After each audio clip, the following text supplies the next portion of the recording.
देखो, श्री राम नाम की इतनी विचित्र और भयंकर महिमा है कि इसको सीधा जपो तब तो पुण्य है ही, लेकिन यदि इसको उल्टा जपो तो भी ये अपनी महिमा दिखाता है। और इतनी विकट महिमा है इसको उल्टे जपने की कि इसको उल्टा जपने वाला पूरे संसार में जाना जाता है।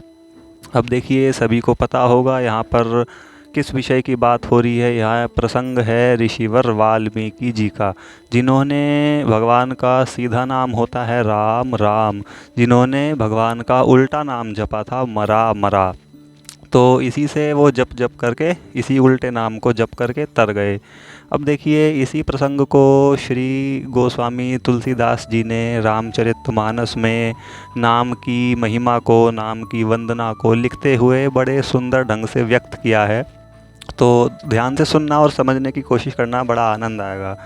अब देखिए, इसी प्रसंग पर मानस में चौपाई आती है, जान आदि कवि नाम प्रतापु। देखो, ध्यान से समझना, मैं भी अपना पूरा प्रयास करूँगा भगवान की कृपा से कि इस चीज़ को अच्छे से समझा सकूँ, बता सकूँ।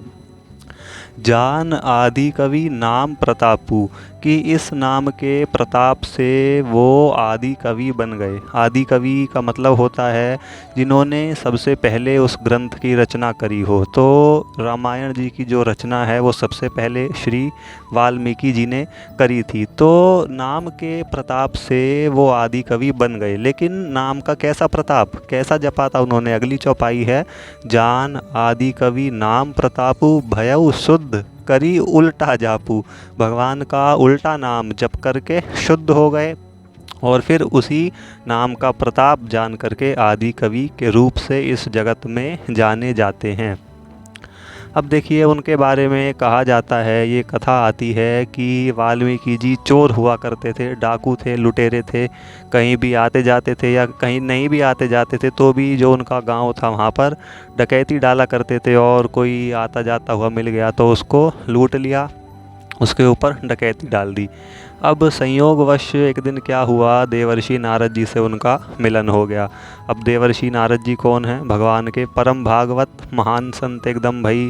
उनसे यदि किसी का मिलन होगा तो शिक्षा कैसी मिलेगी? भगवान का भजन करो, भगवान का नाम लो।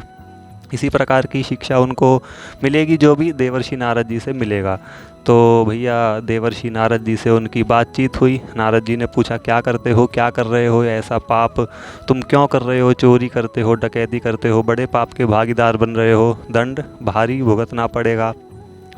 तो इस तरह की बातचीत हुई तो उनके कुछ समझ में आया कि हाँ भैया, ये गलत काम है और ये मैं पाप कर रहा हूँ। तो उन्होंने पूछा कि मैं क्या करूँ, बताइए। तो देवर्षि ने उनको बताया कि भैया, तुम कुछ मत करो, एक काम करो, भगवान का नाम लो, तुम भगवान का भजन करो। और उन्होंने उनको नाम बता दिया राम। अब हुआ क्या भाई, संत मिल गए, भगवान का नाम मिल गया। अब उन्होंने, वाल्मीकि जी ने खूब प्रयास किया कि मैं राम बोलूं। उन्होंने बताया है राम जपना है, भगवान का नाम जपना है, तो वो जपने का प्रयास करें, राम राम राम। अब देखो, नाम की महिमा देखना कितने सुंदर ढंग से यहाँ पर प्रकाशित हो रही है। उनके पुराने पाप इतने थे, इतने भयंकर पापी थे कि मतलब मन में शक्ति नहीं आ पा रही थी, वाणी में इतनी शक्ति नहीं आ पा रही थी कि भगवान के नाम का उच्चारण भी कर सकें। भगवान का नाम ले ही नहीं पा रहे थे, राम बोल ही नहीं पा रहे थे। तो 2-3 दिन बाद दोबारा जब मुलाकात हुई तो बोले, भैया मेरे से नहीं हो पा रहा, मैं जप ही नहीं पा रहा हूँ। देखो, एक बात है, यदि जीव के हृदय में पुराने संचित पाप बहुत ज़्यादा हैं, पापों का वेग ज़्यादा है, तो इतनी शक्ति ही नहीं आ पाएगी वाणी में, मन में, कि वो भगवान के नाम का उच्चारण कर सके। तो नारद जी ने भैया सोचा कि क्या किया जाए। उन्होंने युक्ति निकाली। अब वाल्मीकि जी बोले कि मेरे को मरा मरा कहने का तो अभ्यास है, लेकिन मैं राम राम नहीं जप पा रहा हूँ। तो देवर्षि ने कहा, चलो एक काम करो, ठीक है, तुम मरा मरा ही जपो, लेकिन अनवरत जपना, यानी कि बीच में छूटे ना। तो मरा मरा मरा मरा मरा मरा ऐसे करके तुम जपना, और अपने मन में ये भाव रखना कि मैं भगवान का नाम जप रहा हूँ। जैसे कि तुम राम ही जप रहे हो, इसी प्रकार मन में ये भाव रखना कि ये भगवान का नाम है और ये छूटे ना बीच में। तो मरा मरा मरा मरा ऐसे कर करके जपना। तो वाल्मीकि जी को समझ में आया, और मरा मरा कहने का अभ्यास था ही, क्योंकि चोर थे तो अब मरा, ये मरा, वो मरा, ऐसे कर करके वो उनको अभ्यास था। मरा कह पा रहे थे लेकिन राम नहीं बोल पा रहे थे, तो उन्होंने ऐसा ही किया, ऐसी ही शिक्षा उनके अंदर ये समा गई, मतलब समझ में आई, तो मरा मरा कह करके ही तर गए, भगवान का उल्टा नाम जप करके ही तर गए। बोलो श्री राम महाराज की जय।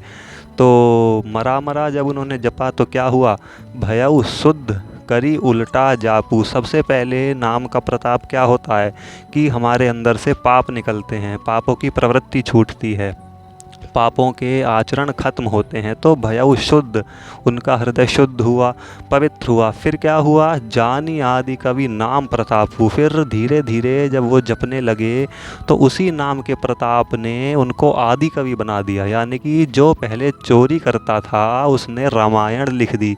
ये नाम का प्रताप है, ये नाम की महिमा है। अब देखिए, ये दृष्टांत केवल, इसका मतलब ये नहीं है कि उन्होंने मरा मरा जपा तो सभी मरा मरा जपने लग जाएं। ये दृष्टांत केवल इसीलिए लीला में आया, इसीलिए बताया जाता है, इसीलिए ये इस चीज़ का भाव बनाया जाता है, जिससे कि सुनने वाले को केवल नाम की महिमा समझ में आ जाए कि भैया सीधा जप पा रहे हो तो सीधा जप लो, वरना उल्टे नाम की भी इतनी महिमा है कि उल्टा नाम जप भी आपको तार देगा, भगवान से मिला देगा। तो इसका मतलब ये नहीं है कि भैया सभी जने फिर उल्टा जपने लग जाएं, केवल ये नाम की महिमा को प्रकाशित करने के लिए लीला में आया ये प्रसंग। तो भैया हमें नाम पता है भगवान का राम, और हमें ये भी पता है कि सीधा जपना है, तो जितना जल्दी हो सके हम अपने जीवन में प्रयास करें, भगवान के नाम का जप शुरू करें, प्रारंभ करें। और नाम की महिमा इस प्रसंग से बड़ी सुंदर ढंग से प्रकाशित हो रही है, एकदम महिमा का पता चल रहा है। देखो क्या हो रहा है, सीधा जपने का तो पुण्य है ही, जो बेचारा नहीं जप पा रहा है, जिसके अंदर इतनी प्रेरणा ही नहीं हो रही है, इतनी शक्ति नहीं बन पा रही है कि वो सीधा जपे, उल्टा जप करके भी उसका वही फल है, वो भगवान तक पहुंच जा रहा है। तो ये नाम की महिमा है, नाम का प्रताप है, नाम महाराज की दयालुता है, कृपालुता है कि वो अपने भक्तों पर, साधकों पर, जापकों पर ऐसी कृपा करते हैं कि उन्हें कोई सीधा जपे तो भी, उल्टा जपे तो भी भगवान तक पहुंचा ही देते हैं। बोलिए श्री नाम महाराज की जय।